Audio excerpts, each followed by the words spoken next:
Yeah, what's good, YouTube? Welcome to Scrap Chef. I got a delicious recipe for you guys, and today I'm gonna bring you stuffed pepper. Now, stuffed peppers, you know, if you ever made these, they are a delicious meal, but a lot of times people just leave the pepper and they eat everything in the inside. So I got some tips and tricks to how to make this delicious meal, and everything's edible. Even the pepper will be going at the end of this recipe.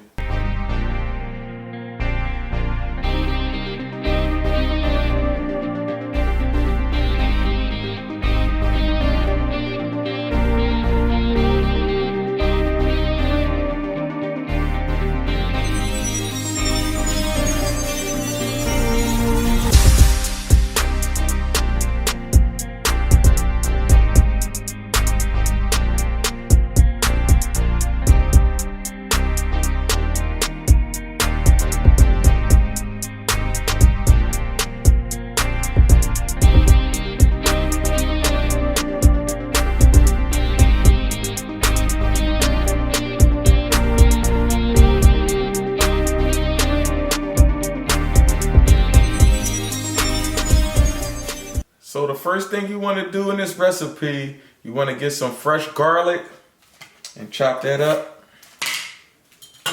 I use 2 cloves probably. That should be good enough, but you can use it to whatever taste you like.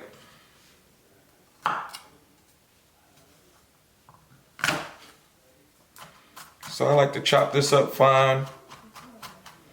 Mince it up real small, or to whatever way you like it, but I like mine kind of small so it liquefy in the oil.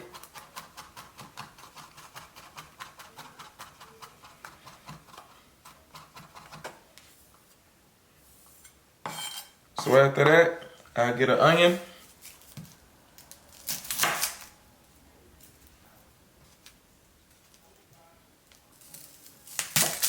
You want to chop that up small as well.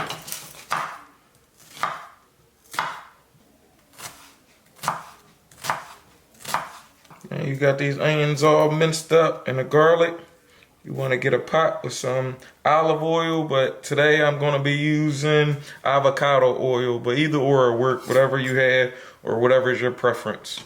So in a cast iron or whatever frying pan you got, you just want to drizzle a little bit of oil in here. Put that on medium to high heat. Once that get heated up, throw the onions and garlic in there.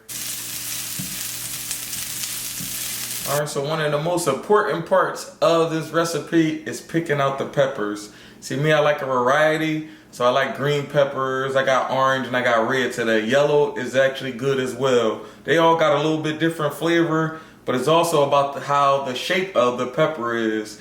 I kind of like mine very tall so I can stuff it with more, but I want it kind of flat at the bottom, so if you can see down below, it fit on a table and it stand up. But I got a secret to show if it don't stand up like this one. I'll show you a little trick to how to get that right. So you go to the bottom of the pepper, cut very slightly, and as you can see, it stand up quite well. So right now I just want to cut the tops off of the pepper.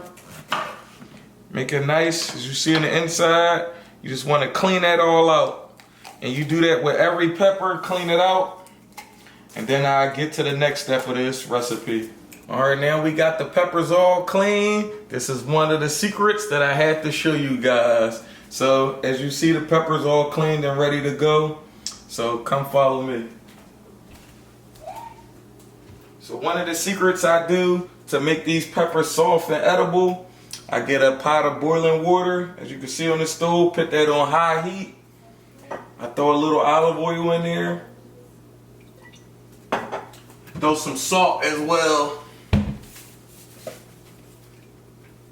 And when that pot gets to a boil, you throw the peppers inside there, let it cook for another 5-10 minutes.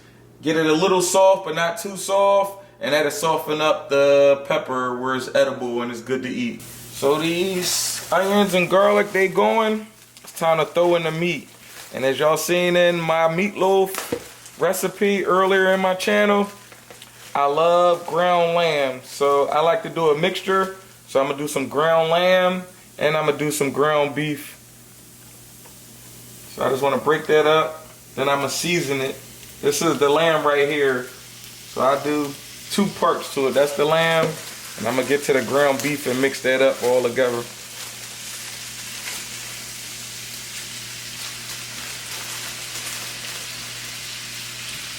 Mix that up.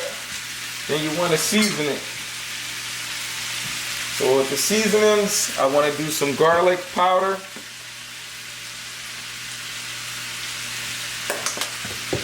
Do some onion powder.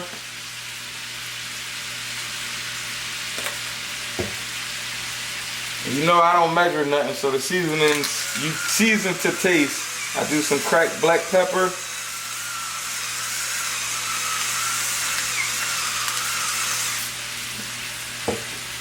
And my favorite seasoning is this pink Himalayan sea salt.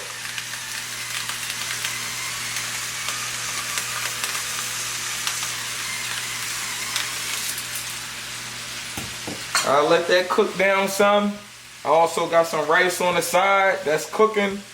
I don't know, yesterday I forgot. I should have probably did day-old rice, but I got some rice cooking and I just throw some rice in here right after this brown all up. All right, these peppers about to go for a little swim. So you just throw them in that boiling water.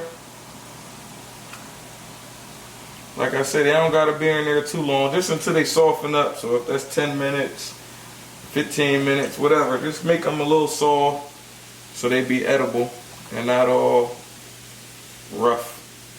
So let them go in there, and it's time to do this. As you can see, I got a tomato paste, tomato and basil. I'm gonna throw that inside that ground beef and no ground lamb. I'm also gonna put a couple bay leaves in there.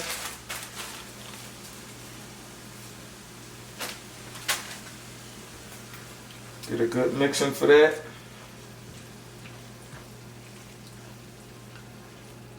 Then I also want to put some rice into this as well.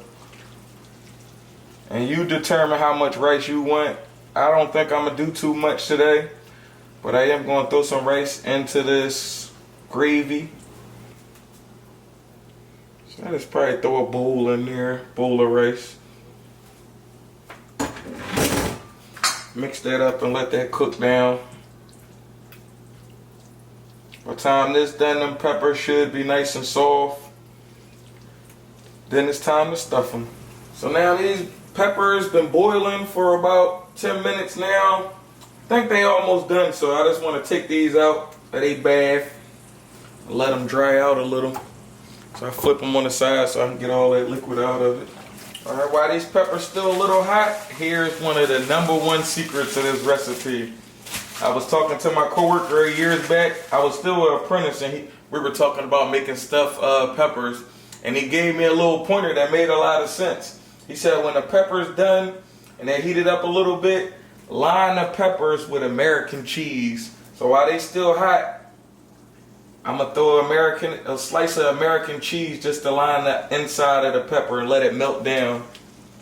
And that'll stick to the liner of the pepper and add more cheese, because who doesn't like a lot of cheese? Alright, so now this ground beef and rice is all done up and the peppers line is all ready to start stuffing these. So I like to do this in layers. So what I start with, of course, is that American cheese, let that go in.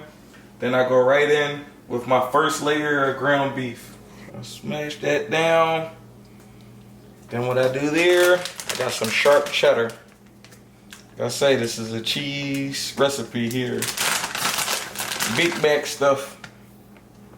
So I just throw that on top of the first layer.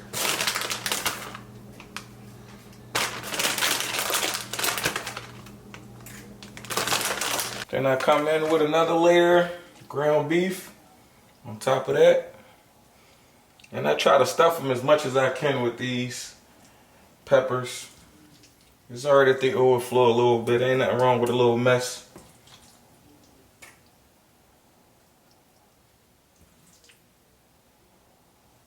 And you can use whatever cheese, substitute whatever cheese you like. It's all personal preference. You know, cooking come with love. It's all what you like. I want to top it off one more time with some of this sharp cheddar cheese on the top of it. And then I got the oven preset on 400. So once these get topped off, you throw these on the oven for about a half an hour. All right, the oven just beat, so it's ready.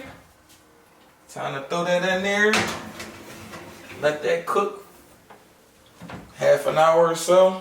It'll be all done, and voila, beautiful recipe. All right, now the peppers are all done. It's time to eat.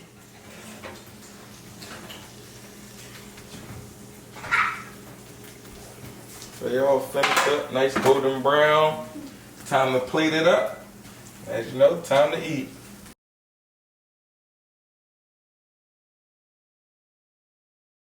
If it ain't finger licking, it's not hidden. If it ain't busted, it's disgusting.